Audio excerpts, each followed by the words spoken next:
So you need to learn how to manage stress, because if you don't know how to manage stress, it's going to affect your productivity level. So you need to learn how to manage stress. You need to learn how to de-stress before, during, and after exam. If you don't know how to manage your stress, it's not good. Because if you know how to manage your time, you know how to manage your stress, you can achieve anything. Yeah, that's just it. You can achieve anything. Now let's talk about before exam, like how do you manage your stress. So before exam, what you'll be trying to do is you're trying to like cover up, right? Because your exam is fast approaching. Maybe you're like 2 weeks away from your exam, you're like 1 week away from your exam, so you're trying to cover up. So what you need to do is that you need to focus on what you are eating. Make sure that what you are eating are food that are very high in glucose, okay? Because your brain makes use of glucose. That's the food for the brain. So make sure that you are giving your brain that glucose that it needs, okay? Don't starve yourself. You starving while reading is like punishing yourself and just punishing your brain. That's why some of you say that, oh, I was reading but I'm not comprehending what I'm reading. When you're literally starving your brain, go and eat. Please go and eat. If you eat, you'll be able to provide glucose for your brain, and then you'll be able to read and then comprehend very well. And then another thing that you can do is spend time with your friends. Yeah, spend time with your friends. Like apart from brainstorming and having group sessions, you can just, I just said that you should go there and start gisting. No, you can talk about, share you guys' problem, your fears, talk about it, okay? All of those things can help you to like relieve your stress, so that, because they say that, oh, a problem shared is half solved, right? So when you talk to your friends, you tell them that, oh, I'm having a problem with this particular topic, that your friend can have a better way of reading that thing, or might have a special style of comprehending that particular concept or that particular topic. So if your friend shares with you, it's going to reduce the stress of you stressing yourself, okay? So anything that can help you to reduce stress for yourself, please do it, okay? As long as it's correct, okay? As long as it's right. Don't go into drugs, okay? You don't need to. And don't abuse the use of caffeine. I know that yes, some of you like using caffeine, so, or all these energy drinks, like, I don't want to be advertising, but let me just mention it, like Super Commando or this Fearless. I understand, but don't abuse it, okay? Don't abuse it. Use everything moderately, okay? Use it moderately. Don't abuse it, yeah. And don't do hard drugs. That's wrong, okay? So that's another thing. The another thing is you can call your parents, call your siblings. I know, yes, especially as a medical student, sometimes I'll call my daddy and I'll try to like explain, okay, daddy, I'm having this problem, blah blah blah. Or those times he give good advice, but sometimes because you study, it's into the arts, it's not into the sciences, so sometimes it's not able to like understand very well what I'm passing through. But still, you talking to your parents, okay? Like they don't sponsor you to school now. Just talk to them, okay? Just tell them anything. You can say that, okay, that they need money, they send money, or that kind of thing, okay? So all of these things will help you to like reduce stress. So call your parents, call your siblings, that your sibling, yeah, that younger sibling that like stopping you, yeah. Call them. You can call them too, okay? But that does not mean that you should not spend so much time. All of these are just like tips that you can use to reduce stress while you're in school, preparing for exams, okay? Then another thing is when you are reading, okay, we are afraid for long hours, sometimes just give yourself break in between, okay? Give yourself break in between.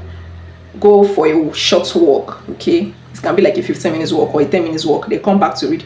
When you go for a walk, you are literally making the supply to your brain faster, okay? The supply of blood to your brain faster. So take a walk, not just you sit down, sedentary lifestyle. Just sit down. Sometimes do stretch, okay? Do yoga, work out, okay? Gym, run, do anything that you like, that you enjoy doing. Do it, okay? It's not every time you reading, or just sit down in one spot and read for 10 hours, for 12 hours, and you're not even moving any part of your body, except maybe your hand, because you like writing. No, don't do that. Don't do that. No. Okay, so yeah, that's another step. So what you want to focus on for reducing stress during exam is that you need to focus on conserving your energy, okay? Because you are making a lot of energy this time around. Like you are experiencing what they call exam tension, exam prayer. You are writing, you are sitting down for 3 hours for an exam. You're sitting down for 1 hour, for 2 hours for an exam, writing, breaking information from your brain, downloading it into your answer scripts. Like you're using a lot of energy, okay? So what you should focus on during this period is conserving your energy, is conserving your peace. And one of the way that's to manage stress during this period is get closer to God, okay? Spend time in the presence of God, like spend time in his presence, because they shall say that, oh, in his presence there's fullness of joy, right?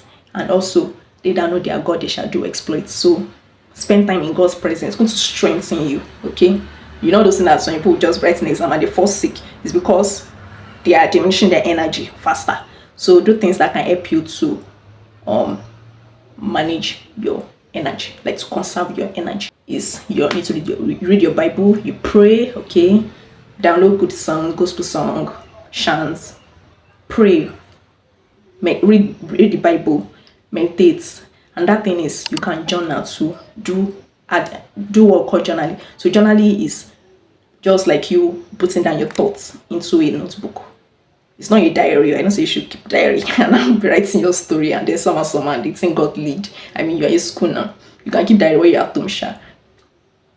But in school, I feel like it's dangerous for you to keep a diary. So journal is just rewriting your thoughts. Like if you feel happy today or you feel somehow today, write it down. Why you feeling that way?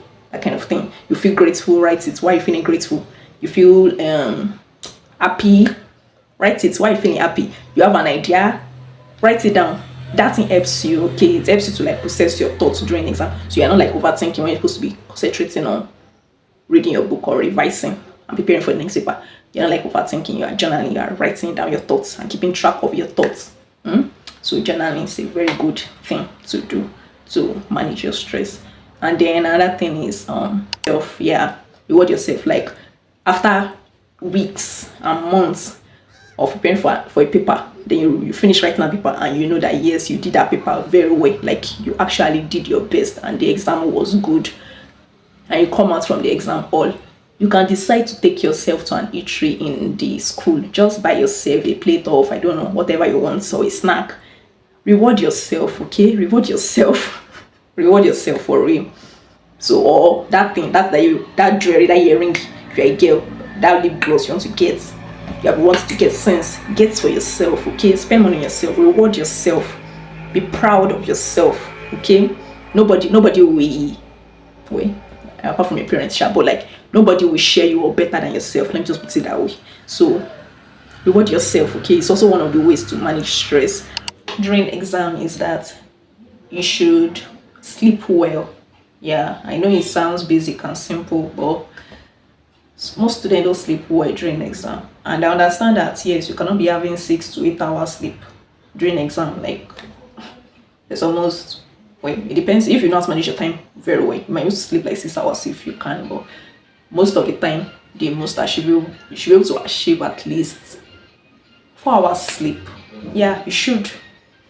Or worst of it all, at least 3 hours sleep. You should now. I made some videos sometimes ago about how to manage your time, so I'll place the link somewhere in the description box so you can go ahead and check it out. So you should be able to like at least sleep from 3 to 4 hours. You should be able to get that amount of sleep at least in a day during the exam period, no matter how tough or difficult the exam is. You should, if you not manage your time correctly. Yeah, because you sleeping for 1 hour, 2 hours, it's not good. Like you will tend to forget things, Conserve. Like you tend to forget things that you've read, and that's not good. You don't want that. So sleep, okay? Because actually one of the importance of sleep is that that's when your brain is building memories. We call it synapse, but I don't use complex word here. Like that's when your brain is actually building memories, so that what you read will stick to your memory. So it's during that time when you're sleeping, that's when your brain is storing that information. Yeah. So if you don't sleep and you're saying, okay, I'm reading, that's why I'm not sleeping. I mean, normally you're supposed to be having like 6 hours sleep, but now you cannot have 6 hours sleep because you're writing an exam. Just 3 hours, that should not be too much. No, it should not be too much. And That's for exam. So now after exam, how can you manage stress after exam? So one of the things that you should do is that now by this time you have lost weight. Yeah. So focus on eating balanced diets. Actually, as I just said, it made me to remember one of my lecturer. Yeah, he's always advising us to eat balanced diets, balanced diets. If my comments are watching this, don't know the lecture I'm referring to. So yeah, eat balanced diets, okay? At this moment, you just want to restore back those weight and calories that you have lost during the exam period, okay? And if you have an hobby, do it. If you like painting, paint. If you like traveling, travel. If you like reading books, read it, okay? Watch skits, okay? Watch movies, okay? Do fun things, okay? So these are the ways by which you can use to distress before, during, and after exam. So if you like this video, make sure you use it. Give thumbs up, comment in the comment section, and make sure you subscribe, okay? I'll see you guys in my next video. Bye.